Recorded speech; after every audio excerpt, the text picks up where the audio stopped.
95.7 The Game breaking news.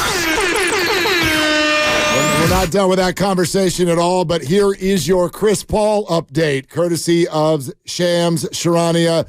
The Warriors guard Chris Paul has a nerve injury to his lower left leg and is listed as out for the game against the Clippers on Wednesday. Shams messed that up. That's actually on Thursday, but Today's I get Wednesday. it. Today is Wednesday. They play the Clippers tomorrow, so that's why I paused there. But Chris Paul has a nerve injury to his lower left leg and is listed as out for tomorrow night's game against the Clippers. Couple ways to read this. First of all, a nerve injury, lower left leg. Yikes, that's bad. However, Shams terms this sort of as and he's out tomorrow. So, okay, he's out tomorrow, but sort of no vibe, no word on this being a long-term thing. I know Shams isn't going to play much with timeline. When he tweeted about Gary Payton II an hour ago, he said he'd be sidelined indefinitely. He did not write anything like that with Chris Paul. But if you're just joining us, if you're just hopping in the car after work, here's the update on both Warrior injuries. GP2, torn right calf, out indefinitely based on our conversations with medical professionals, also known as Doc Pandia. That's going to be at least a month. So you're looking at no GP2 for December. And Chris Paul, nerve injury, lower left leg. And for now, the only further info is out tomorrow night. And I asked Steve about the reports in a way of asking him about Chris Paul and seeing if we could get an update. And he doesn't like the Shams Charania reports because I said, Shams reporting that GP2 is going to be out and, likely for a month and whatnot. And he says, we will, they're both having MRIs today and we will release a statement tomorrow. Sure. So they're going to take their time with anything injury related. Exactly. It's a respect to the player. It's also, I think, something that bothers Steve is the leak factor because if somebody's leaking this to Shams and whoever it is, it's not coming from the Warriors and it annoys Steve. Oh, it's either coming from player agents or actually it is coming from the Warriors. It's just not coming from the top of the Warriors. These guys have sources deep within the community. Hell, people got a hold of video of Draymond Green punching Jordan Poole. How the hell did that get out?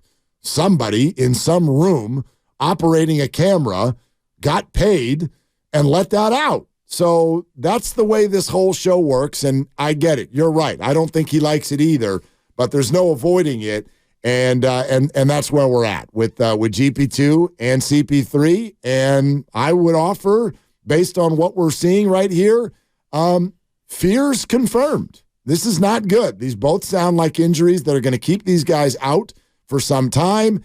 And quite frankly, the biggest worry of all in acquiring Chris Paul was health. That's always been the biggest worry. Whatever it is he can give you. Oh, he's calmed everyone down. He's an adult. His assist-to-turnover ratio is amazing. Well, look what we got so far in a small sample. He left the floor, and the Warriors turned into turnover machines and blew a game in the fourth quarter right when he probably would have been in there, and they blew it by throwing passes away. And now he's going to be out a while. This is tough. This is really tough news for the Warriors tonight. Yeah, CP3 played 4.5 minutes, and, the team kept on keeping on without him. And then when they did need him late in that game, he would have definitely been a quieting force. Yep. Probably would have been in the closing lineup, but he wasn't available. And so now Corey Joseph gets the backup point guard minutes going forward. And Steve did say more Moses Moody. More Moody, here you go. And, Podziemski's going to get a chance to play more as we get deeper into the rotation now without CP3 and GP2, at least for tomorrow's game. Gary Payton going to be out for a lot longer than that, but he is going to have to turn to the young guys now. So with that update, I want to go back to the point that you were bringing up and making, though, with regard to Steve saying he's going to stick with the vets. And he shared a story with regard to how this affected him in championship days with the Bulls, when essentially is like he's all bummed out about the way he played, and he kind of got as we did earlier this week, it just doesn't matter. It just doesn't matter because the Bulls' success is going to ride on Michael and Scotty. And it is true here as well. This is a fine line that he's got to walk because none of you, even the most frustrated Warrior fan, if you're going to be rational at all, you will agree that while you would love to see more of the young guys, they're not carrying the Warriors where they want to go.